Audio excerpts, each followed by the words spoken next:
কবিতা পিতা। কবি ইসমাইল পলাশ। তিনি আমার জন্মদাতা পিতা। তাতে লিখব আজ কিছু কাব্য কথা। যখন তিনি পিতৃহারা হলেন, বয়স হবে কত, 10 নয়তো 12। মা আর ভাই বোনের দেখাশোনা, তাই ছাড়তে হলো নিজের লেখাপড়া। দোয়াত ছেড়ে হাতে নিলেন নাঙল, জোয়াল, কাস্তে। চাষ করেছেন নিজের জমিন, করেছেন অন্যের খেতে। শ্রমিক মজুর চাষের কাজে সময় সময় মাটি কেটে ধরেছেন হাল সংসারের।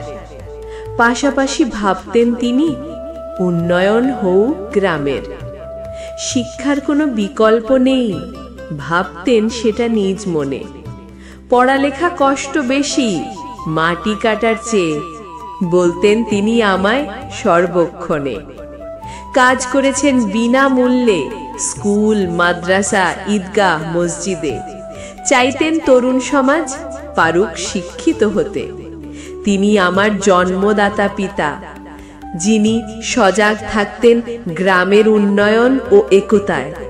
সালিশ দরবারে আচার বিচারে থাকতেন নিরপেক্ষ।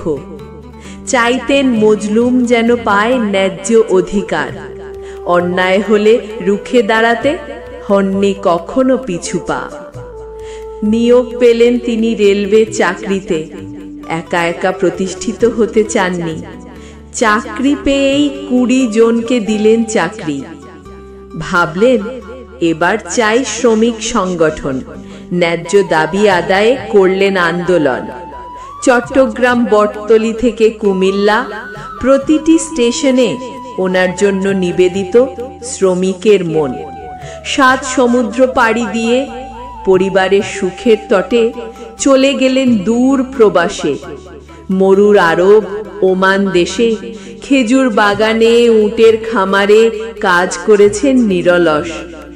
নিজের শ্রমের আয় দিয়ে দিলেন জরিমানা।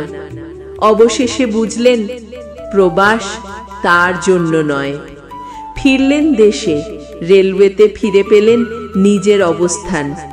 সততা আর পরিশ্রমের পুরস্কার হলেন রেল শ্রমিক ও গ্রামবাসীর অবতার। চাকরি পেয়েও চাষের কাজে ছিলেন অবিরত।